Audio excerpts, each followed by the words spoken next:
So thanks very much for coming along today, everybody. I'm Jonathan Schofield, Professor of Social Work in Cardiff and the Deputy Director of Cascade, which is our Children's Social Care Research Centre. And I'm very pleased to welcome two speakers today. We've got Dr. Sara Long, who is a public health specialist from our Public Health Research Centre in Cardiff, which is called DECIPHer, that's the acronym.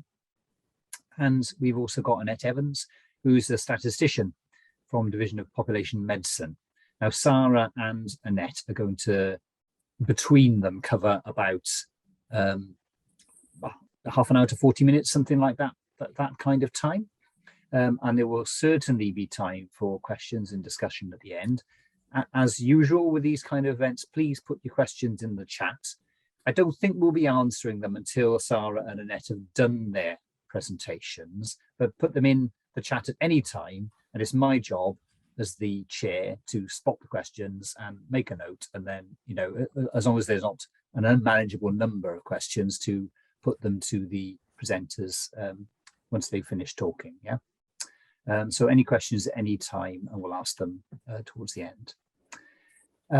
Great. Well, without further ado, then I'll hand you over. I won't say much about the study, because I know Sara and Annette are going to introduce it, but just to say it is a, you know, in Welsh terms especially, it's a very original study, making the best possible use of the existing data that are out there on children using social care services, but all done in such a way that those data are anonymous to the study team.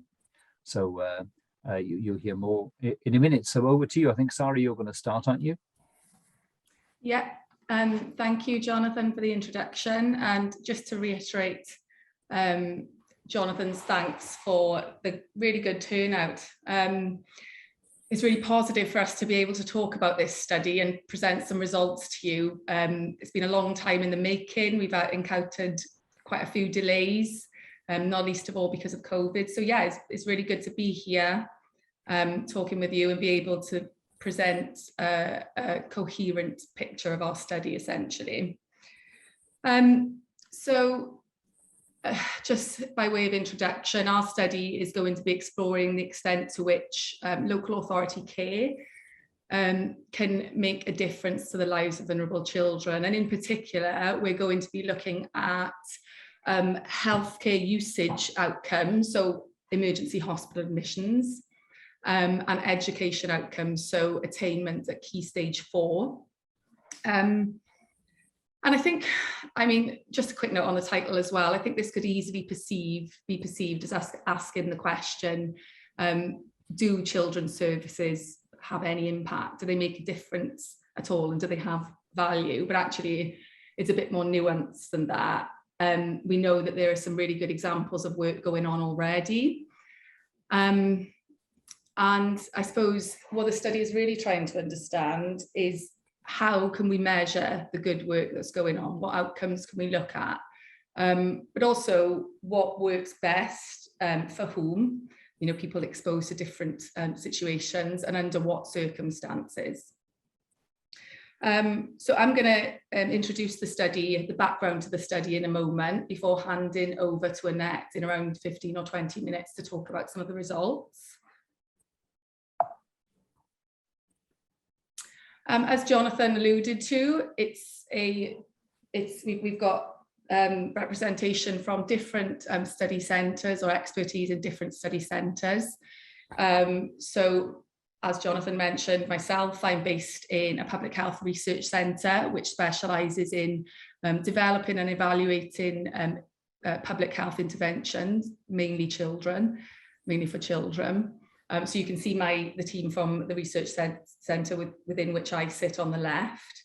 Then we've got expertise from the Division of Population Medicine. So in particular, this Shantini and Annette have provided expertise around hospital data, hospital admission data. So we've got representation from lots of different research centres that have expertise in education, social care, and a particular methodology that we used in this study of data linkage. So we have linked routinely collected children's social care data, education data from the National Pupil Database, and as I've mentioned, health data, and I'll say a little bit more about that later on.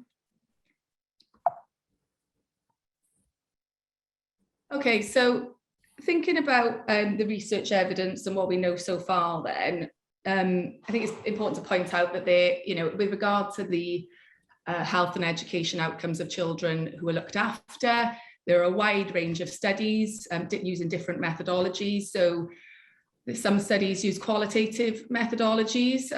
Essentially, that means that they're carrying out interviews, focus groups and observations. And there are also a wide range of quantitative studies as well. So that's studies that use methods such as surveys or analysis of routinely collected data, which is what we're doing in the study that I'm talking about today. Essentially is number crunching. And what all these studies show is that that children who are looked after tend to have poorer educational outcomes. So this particular slide relates to the educational outcomes of children who are looked after. So this table here is taken from the Recenter report from a team in Oxford in 2015. I'm sure some of you are familiar with this report. And essentially what this table shows is mean key stage 4 points for the general population, which is highlighted in yellow, which is the comparison group, and then different social care subgroups. So I'll just mention that mean key stage 4 points map on to GCSE scores. And when I go through the table, I'll explain that in a little bit more detail.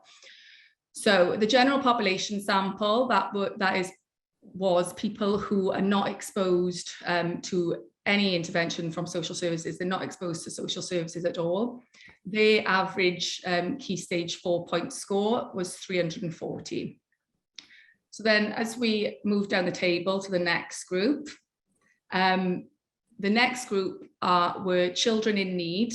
So that was children who are in receipt of social services intervention, but not looked after, so not taken into local authority care. And this group scored roughly 155 points lower than the comparison group. And this was equivalent to averaging 3 grades lower in all 8 best subjects. The next group was short-term care, so those in care for less than 12 months, and these performed slightly worse than the previous group, who were not taken into care, by 36 points, which equated roughly 6 GCSE grades lower across the 8 best results.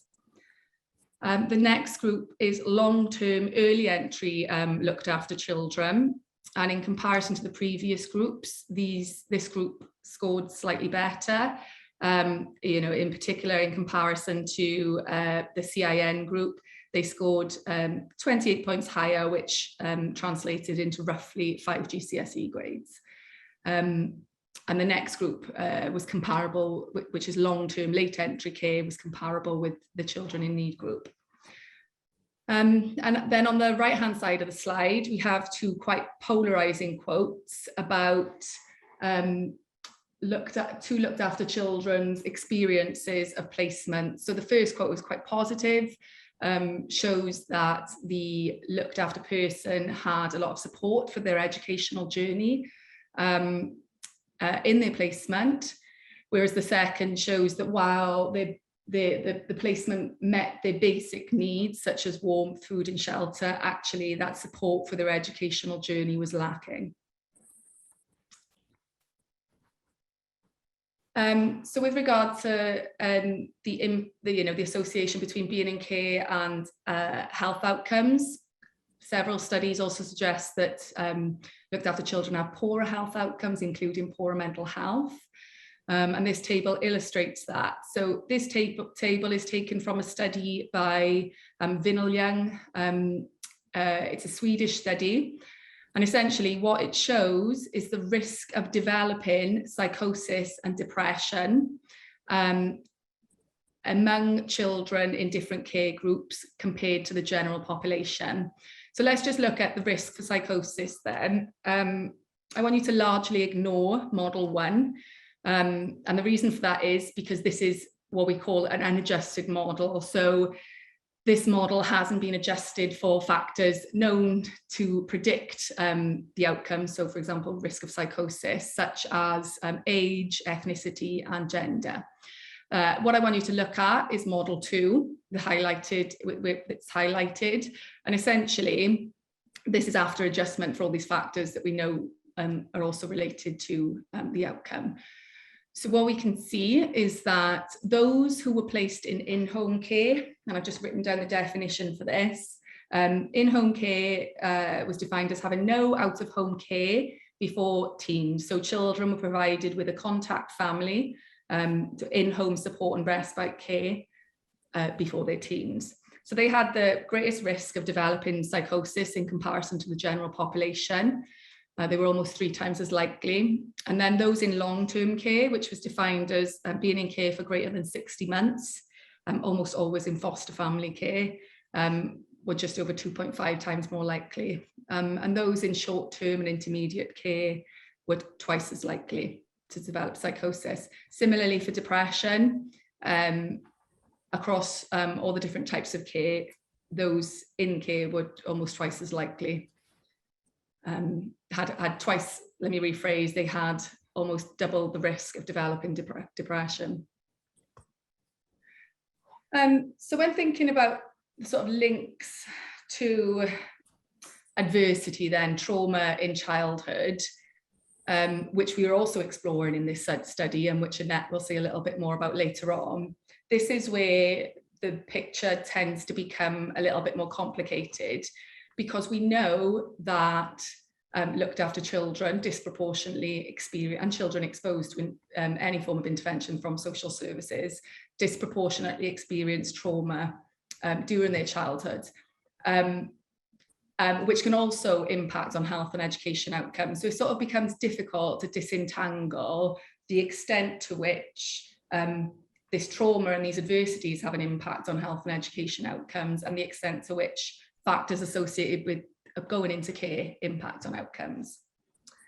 So there's 2 tables here. The first, towards the top, is taken from a study from Anthony Payne and Shelton, which looked at the prevalence of different adversities among children placed up for adoption. And what the study showed was that those who were placed up for adoption had a sort of, their experience of adversity was higher than we would expect to see, in a general population sample. So for example, the proportion of children exposed to neglect, well, over half of the sample were exposed to neglect.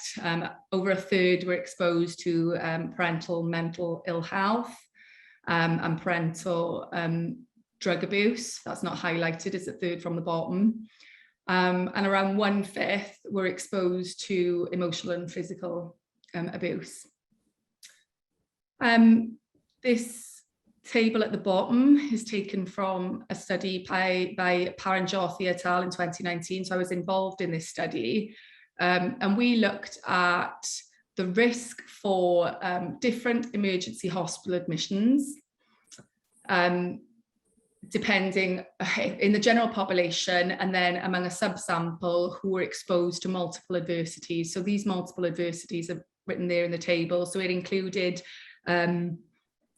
being in the most deprived, the deprived quintile of society. So among those who had the sort of highest level of deprivation, maternal age at childbirth being less than 18, maternal smoking, pregnancy booking, and also living with a household member who'd ever had a mental health disorder as defined in the routinely collected data, and also living with a household member who'd ever had an alcohol-related hospital admission. And what we found was that risk for being admitted to hospital, having an emergency admission to hospital, was 65% higher among those who had these multiple adversities. The risk of having an emergency hospital admission for injury was around 3 times higher in the exposure group, those exposed to the adversities. And for childhood victimisation, it was 21 times higher. And it's worth mentioning here that these are the hospital admission outcomes that we're looking at in our study as well, among the social care groups.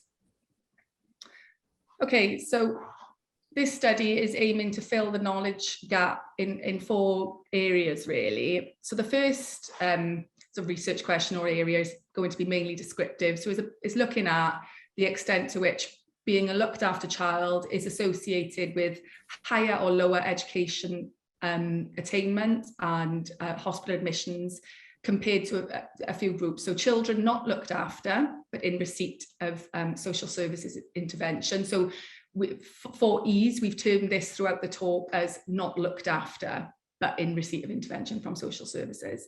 And in comparison then to the general population as well. So the second area is looking at how do adverse childhood experiences contribute to education and healthcare outcomes. So we'll be looking at different adversities that we've defined using routinely collected health data, and how these are associated then with the health outcomes and the education outcomes.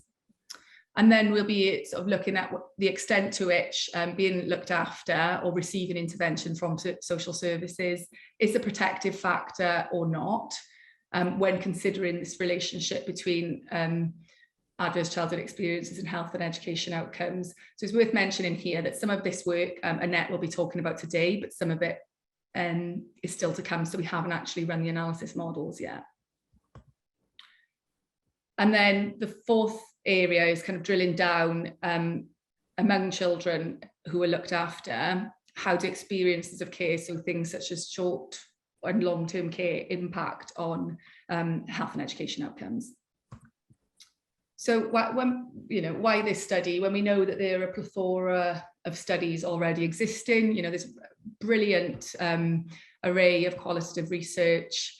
And like I said earlier, there are some quantitative studies as well, but actually they tend to be cross-sectional in nature.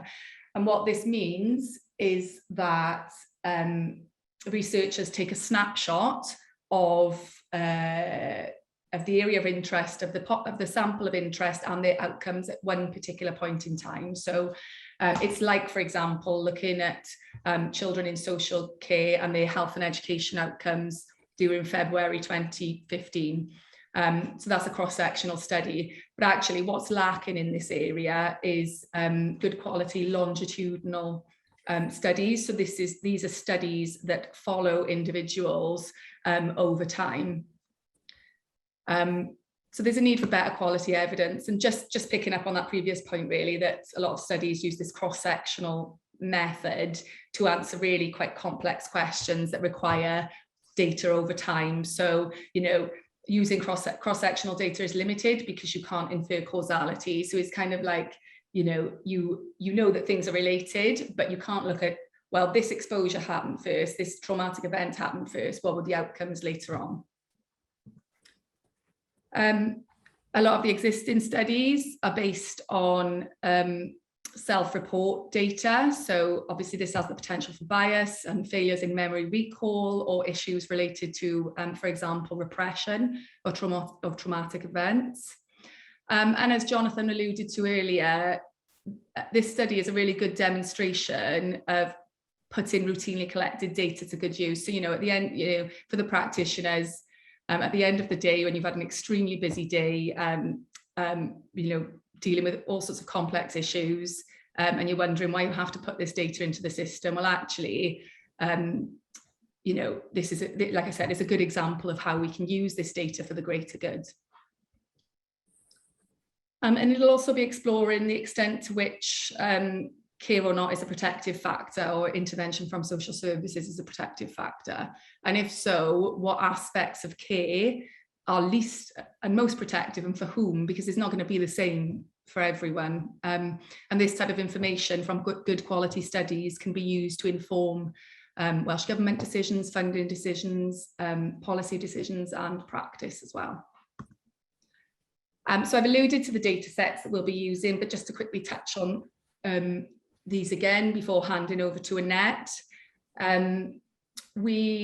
To define these some of the adversities that we talked about, we are using the Welsh Longitudinal General Practice dataset. So this dataset includes data from GPs across Wales. I think there's roughly 80% coverage at the moment. So obviously we'll be using data from the Children in Need Census, or the now known as the Children in Receipt of Care and Support Census.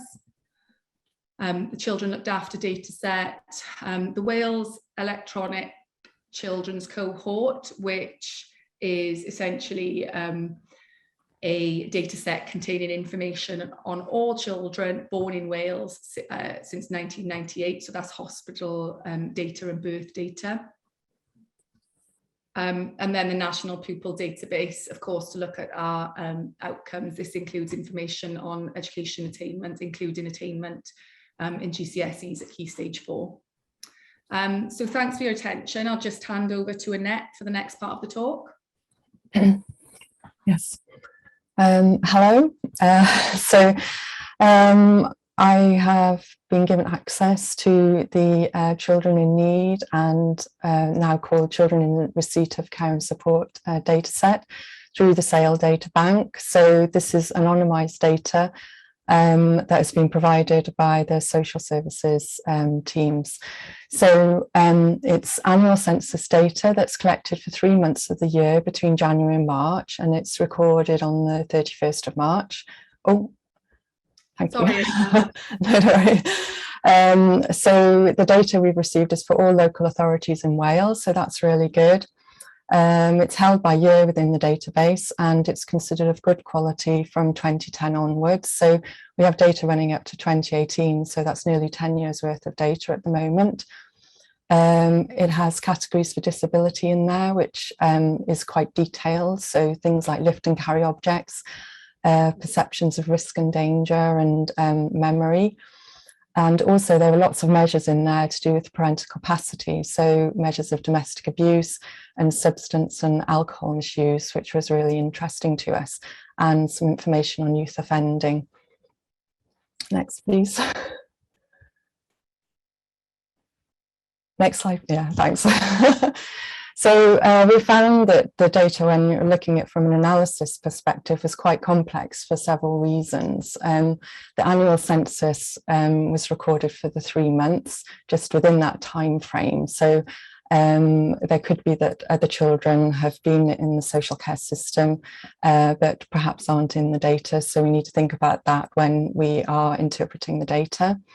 I had to reconfigure the data so that it was based on the age of the child rather than the date when it was entered into the data. So this would mean that we could follow the children over time from birth by their age. So we are currently linking the social care data using this individual registration number, the IRN, that's used in schools data. And so at the moment, which it won't be in the future, we didn't have data available before age 4 years. So we're also interested in looking at disabled children, and we've been thinking about how to differentiate those children with and without disability, and whether this is the best way to look at the data. And we found this main category of need variable, which was a very interesting variable. So it contains the main category of need, but there was information in there that would be quite interesting to look at individually, and that data is not held elsewhere. And this variable held information about whether the child was disabled and whether they suffered from abuse.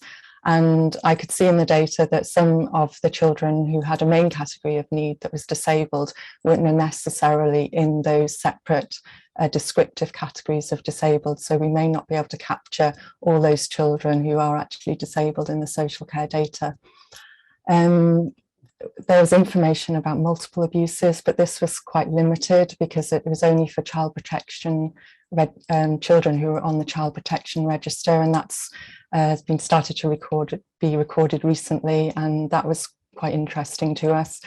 And also, I mean, this great resource of parent capacity variables that we found recorded, It may mean that some of those variables are recorded together. So that was interesting to us. Next slide, please. So first of all, we put together a cohort of children. So this is we set up first for the Key Stage 4 cohort. So this was from birth to age 16. So a cohort is defined as a population of interest, and from a point in time, they enter that cohort, and then we follow them over a certain number of years. And so for our cohort, this was from birth, and we were following them to age 16 years. So we started off, so this is a flow diagram of how we chose the inclusion and exclusions for our study. And we started off with about 450,000 children. So those children were linked between the Wales Electronic Cohort for Children, the inpatient hospital admissions data, local education authority data, the social care data, and it's all through this IRN. And those children were born between 1998 to 2011. So to make sure we've got good quality data to reduce bias in our statistics, we wanted to choose children who were born in Wales, so they had good birth characteristic data. We chose only children who had a valid household address, so that was a postal address which had been de-anonymised within the SAIL data bank, but linked. And we could link then to through the postal address to their child's household members. And so we also wanted the household members to have general practice data so that they could we could ascertain if the child had adverse childhood experiences such as alcohol problems of the parent through their general practice data.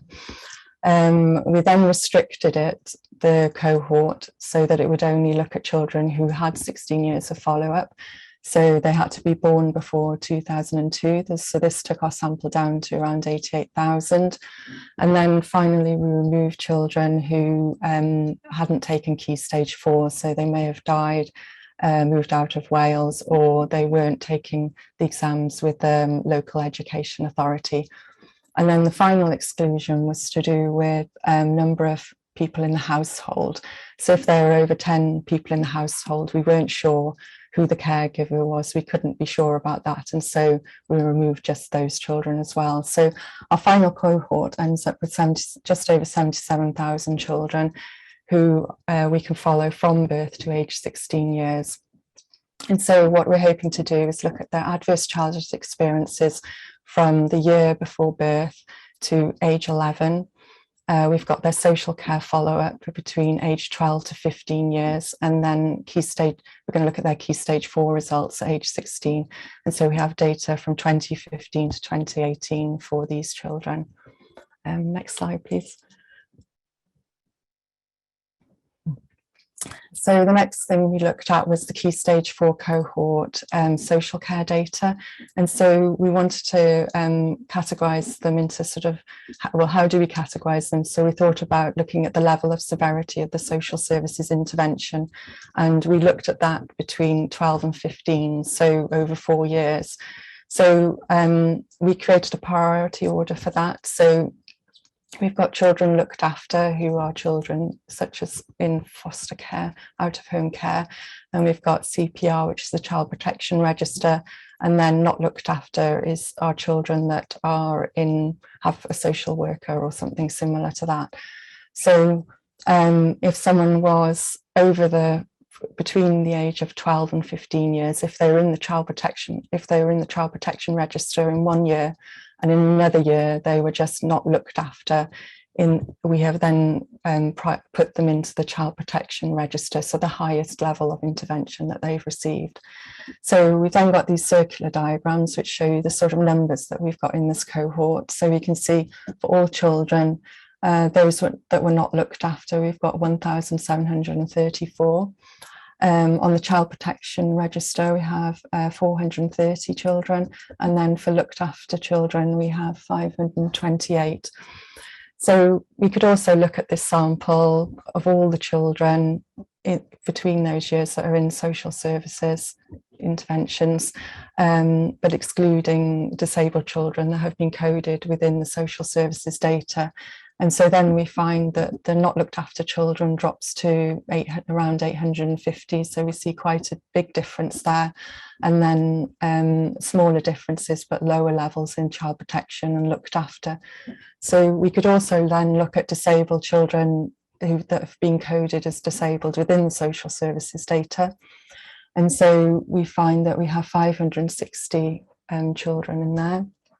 And we can see most of those children are not looked after. There's very few on the child protection register and a few more that are in the looked after group. So overall, we've got 2,692 children in the total population across those years. So that's about 3.5% of the general population. And in the disabled group, we've got this 560, and we noticed that only about half of those children had social issues, which are those sort of parenting capacity problems I mentioned earlier on the other slide, or the youth offending. Next slide, please.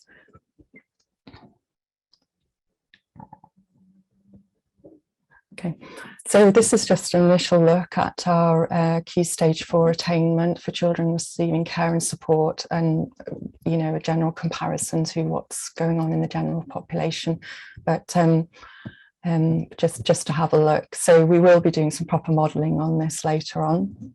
We're quite limited on the groups that we can get out of the gateway because of anonymisation rules, and you could see some of the groups are quite small in the previous slide. So for attaining key stage 4, so that's 5 GCSEs at A star to C that included a language and mathematics. So this is at level 2. We found that children who had no social services intervention was who attained this was 60% of those children, and it's usually between about 55 and 60% over the years. And then those with social issues, so these sort of parenting problems or youth offending. We then looked at children who were looked after, so in foster care or such like, that weren't disabled, and we saw that 23% of those were attaining this key stage 4 level. We then looked at not looked after children, so those are children with a social worker or similar who are not disabled, and we found 22% of those were not attaining.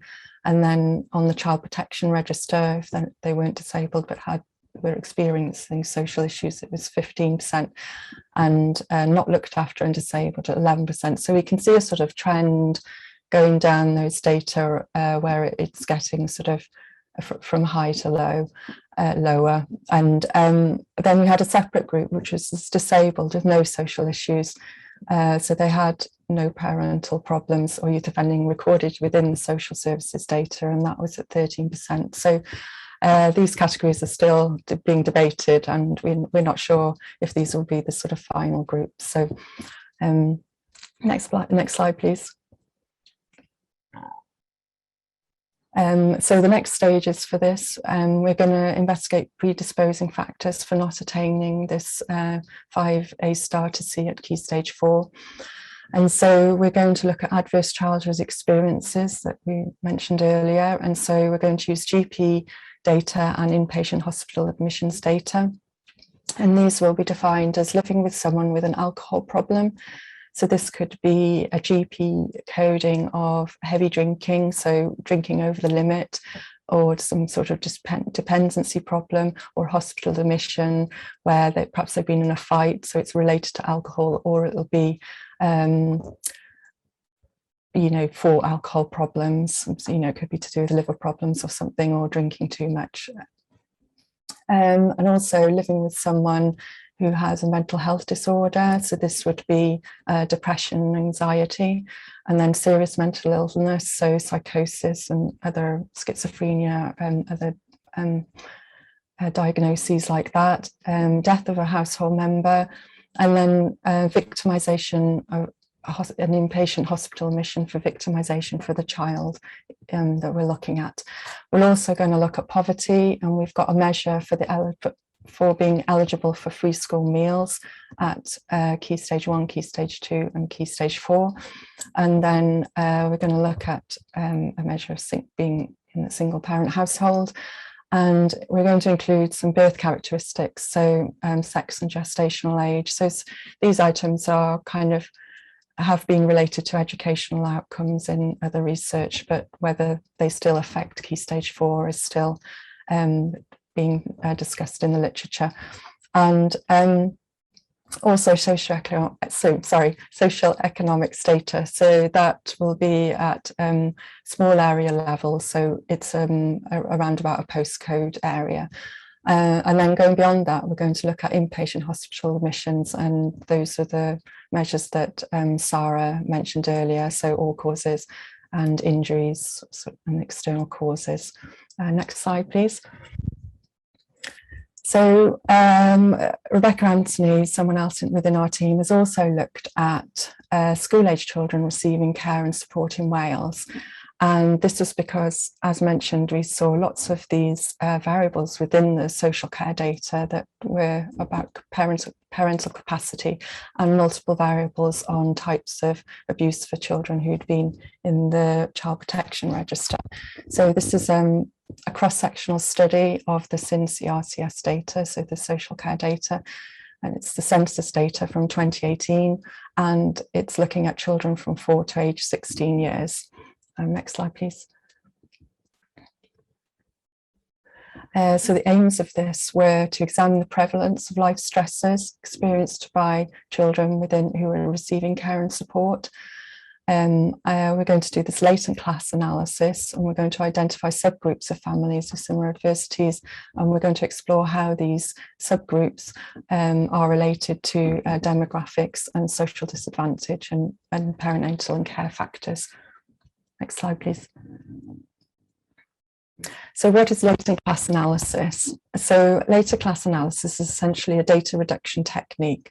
So we have lots of variables that have been collected by social services on these children. And so we want to try and group them into a smaller number of classes so that we can make it more manageable to use, and also it's a way of bringing data together so that we can see what things occur at the same time for some of those children.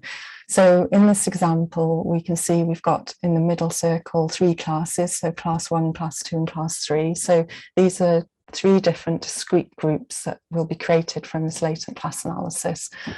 So one child will either be in class 1, or they'll be in class 2, or they'll be in class 3. And so in class 2, we can see that children have higher probabilities of parental drug abuse, parental alcohol abuse, parental mental health, and domestic violence in class 2.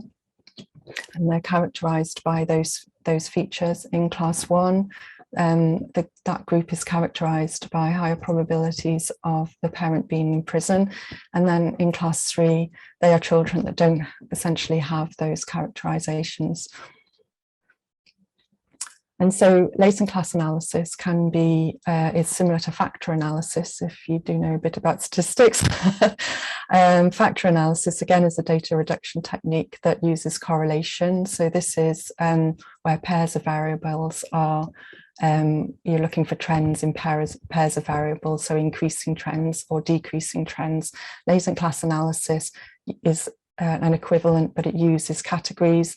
And essentially your yes/no variables are coded into 0s and 1s, and then in a more simplified explanation, those are counted up and then assigned to different classes. So it creates a maximum likelihood solution. So it is this is the sort of best solution. So the different classes are deemed to be the most probable solution in terms of the number of classes. So in this case, 3 classes seem to be the right fit for the data. Okay, next slide, please. So what did we find in the results? So the prevalence of adversity. So the recorded adversities, so there were just over 9,000 children within the social care data set for 2018 that were between age 4 and 16 years. And so we see that the Child Protection Register there was around 13% of the children in social services were on the Child Protection Register. 37% were looked after, and 29% were disabled, had a disability, sorry. And then we have these parental capacity variables, and so we can see high levels of mental ill health and some quite high levels of domestic abuse. And then for those children who are on the Child Protection Register, we have information on what sort of abuse they have. So we can see that neglect is the highest, as we would probably expect to see. Next slide, please. So we put in the parental capacity and the types of abuses into this analyses. And so it identified a 4-class solution. And so we then look at what's in those classes and come up with names that describe those classes. So class 1 seemed to be child disability. So 27% of the children fell in there, and they were characterised by high probabilities of the children experience a disability. Class 2 we've labelled as lower exposure class. So 44% of the sample fell into that class, and it was characterised by low probabilities of exposure to any current adversity. Class 3 we've labelled as family poor health. So this had characteristics that the parent and the child had poor health. And then the 4th group was this sort of multiple exposure group, which was 23% of the sample. And this was characterised by the high probabilities of the children experiencing parental substance abuse and misuse, parental mental health problems, and also parental domestic abuse. Next slide, please.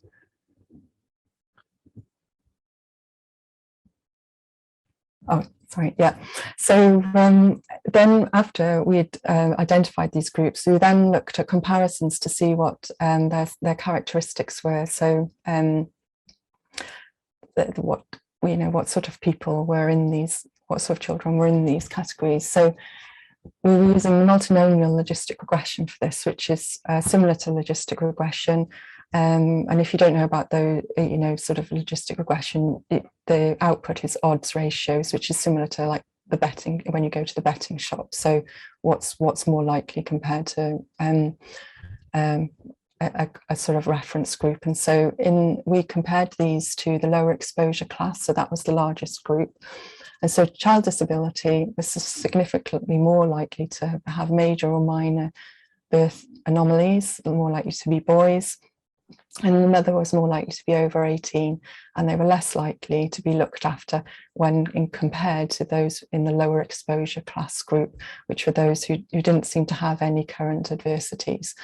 The family poor health was significantly more likely to be older children, be male, and receive free school meals. And then multiple exposures group were more likely to be receiving free school meals and were more likely to be looked after.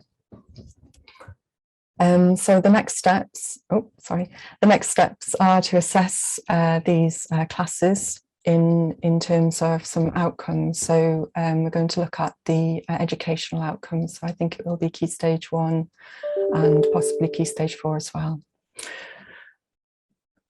Next slide. Thank you, Annette. So I'm just going to wrap up really quickly then. So we'd actually hope to have more results to present to you by now. So for example, analysis of the health outcomes and a more sophisticated look at the education outcomes. But because of various delays, for example, the pandemic, this is where we are, and we hope to present some results in the totality, I suppose, to you around January, February. And it's just worth noting, and as you were talking, I was just reflecting on the fact that what we had originally planned was similar, but doesn't look exactly as the same as the study that we ended up with. So we'd planned to have data from the looked after children data set going back, I think it was to 2002, so we would have had it for the whole study period. But in reality, when you're working with routinely collected data, you're limited by the methods that you can use, and also by what data and the quality of the data that's available as well. So I suppose I was hoping to get some reflections from the audience as well. So, you're coming from a range of organisations. What are your views from where you are? What about the contextualisation and implications for your organisation. We're currently thinking about how we can maximise impact, and also thinking about the implications for policy and practice. And related to the point on impact, if anyone has any views on the dissemination, we'd love to hear them. So thanks for your attention, and I'll hand over back to Jonathan. Yes, hi everybody. Happy to take any questions or comments you've got now. Obviously using the chat, but also fine if somebody wants to put up their hand and speak. So Sara, we do have a question. I don't know if you might be worth you having a little look at that fairly long comment from Amy Shepherd there. I don't want to read it all out for the whole group, but you might want to have a look. The key question at the end of her comment is she's particularly interested in the impact of instability on children, and will that be included in the study? I'll give you a second to read her comment. Yeah, thanks Amy. It's a really interesting observation. I'm glad you find the study interesting as well.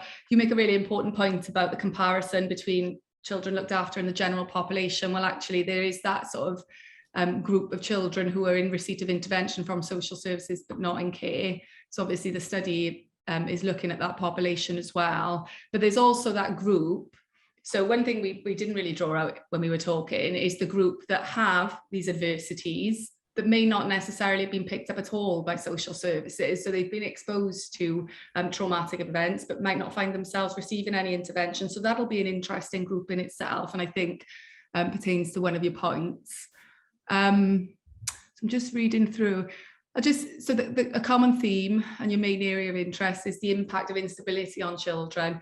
So when we reviewed the literature, when we were setting up this study, it was very clear that that sort of instability in placements was very, very important, and perhaps hadn't been explored using these large data sets and over a period of time.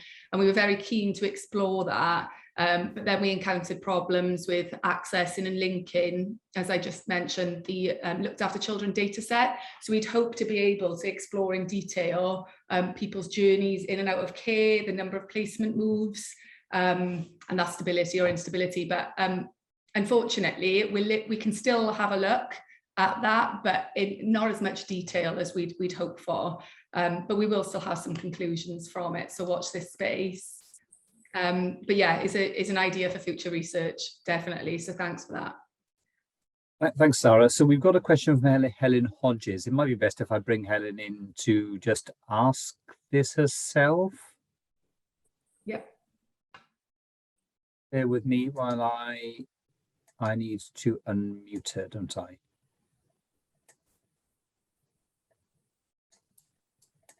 There you are, Helen. I think you're allowed to talk now. Cheers. Yeah. So my interest is around looked after children in the youth justice system, and there's been huge differences in practice across Wales about the numbers that are being diverted from the formal youth justice system, and more generally the numbers have been falling quite significantly in terms of the numbers entering the youth justice system. So I just wondered how you dealt with that when you'd been looking at your data around the kind of social factors.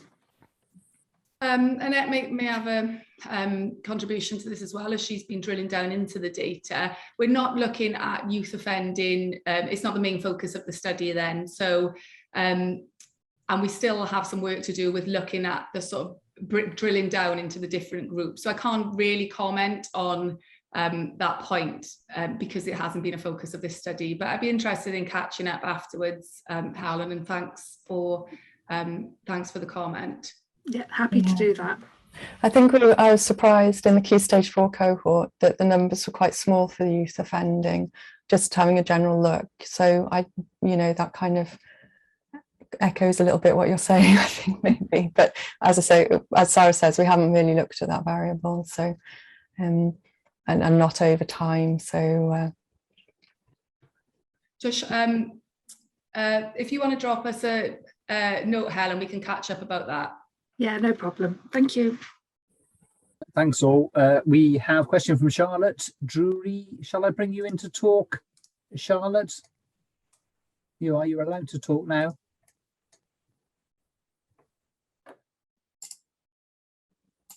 Hi, I'm just particularly interested in, I recognise that it is impossible to prove causality, and I would be very reticent to encourage you to do that. But I am really interested in whether there's any potential to kind of, any insights into drawing out what the impact of early adversity is, and then how that can be exacerbated, or how that is exacerbated by a child's journey through the care system, or conversely mitigated as a service manager in a local authority with responsibility for fostering services, really understanding better what we can do better to better meet the needs of the children in our care would be something I would be really, really interested in.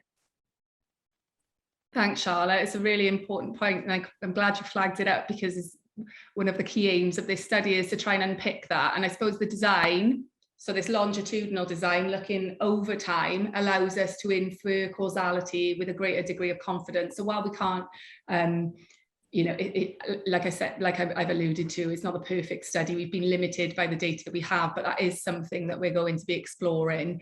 You know, the exposure to these adversities and the extent to which local authority care can mitigate and protect or exacerbate. Annette, have you got anything to add on that? And Jonathan, if you have any comments, I'd be keen to bring you in as well, given that you're involved in the study. Yeah, so you can, because we're looking at longitudinally, and the ACEs will occur before the social services intervention and before our outcomes of key stage 4, we can say that there's more evidence for a causal effect than if they were recorded at the same time. And we can only talk about associations then. So it is stronger evidence because we're looking at it over time, and the timings of when those sort of ACEs occur in comparison to our intervention and then the outcomes that we're looking into. So the temporal order is all in the correct place. That, you know, things can happen outside of the questions we're sort of looking at. So ACEs could happen at different times, and it's a very, you know, big complexity of the order of different things that can happen. So this is the sort of starting point of what you mentioned, the complex problem. So I don't think I've got anything really to add to that. You know, it's a good question, and watch this space, I suppose, because that is one of the distinctive things we will be doing. I'd like to turn to a couple more people before we finish. So firstly, a kind of a methodological question from Gabriella Mellis. I think it's, to be quick, I'll just read it out. Regarding the children in receipt of care and support census, as it only records cases for 3 months in a year, how effective is this collection strategy to monitor and make meaningful analysis on children in need and how they progress? Mm-hmm. Yeah, thanks for bringing that up, Gabrielle. It's a really important point, and you're right. We're limited by the data, the routinely collected data that we have available.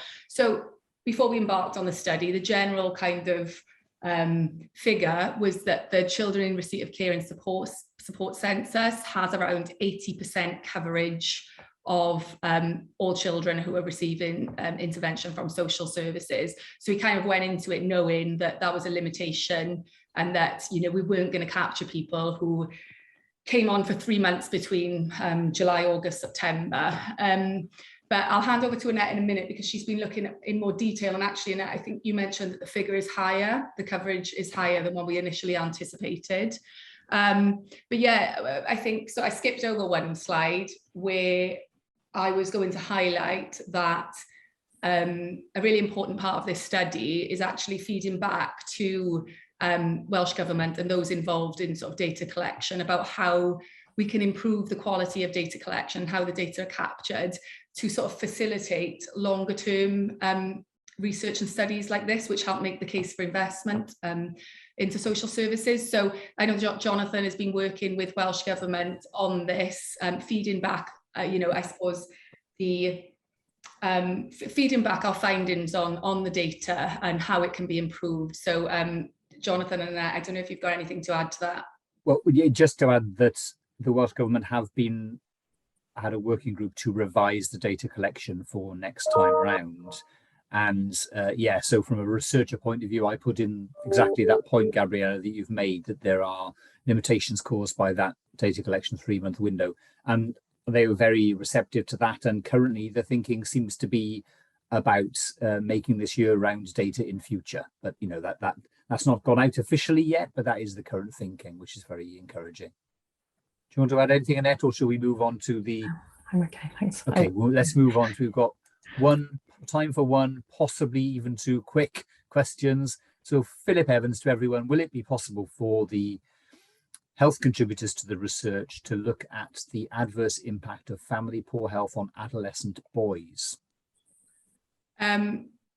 So I'm going to hand over to Annette for this one, but just a quick note. In theory, it would be possible. But we're very stretched in terms of what we're trying to achieve already. So, I mean, it's maybe as an idea for another study, but Annette can say something about the health indicators we have for the family. They're perhaps limited because that was in the, it was one of the research questions. Yeah, so we certainly got the parental capacity for poor health in the family. So yes. That will be part of the modelling, and I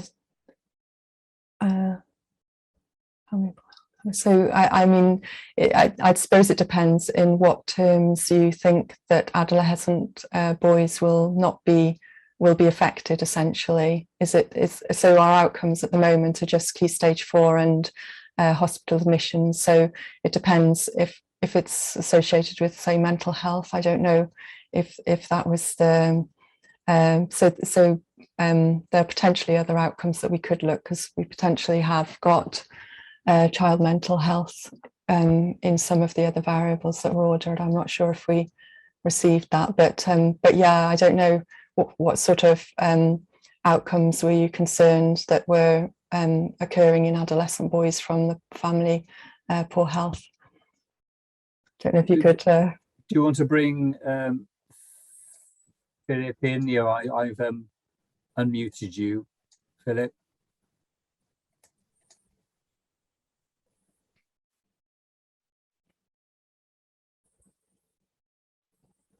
Yeah, so we're you know, there are potentially other measures that could be. In theory, it's possible. If you were interested in doing a study in that area, it is absolutely possible. Mm-hmm.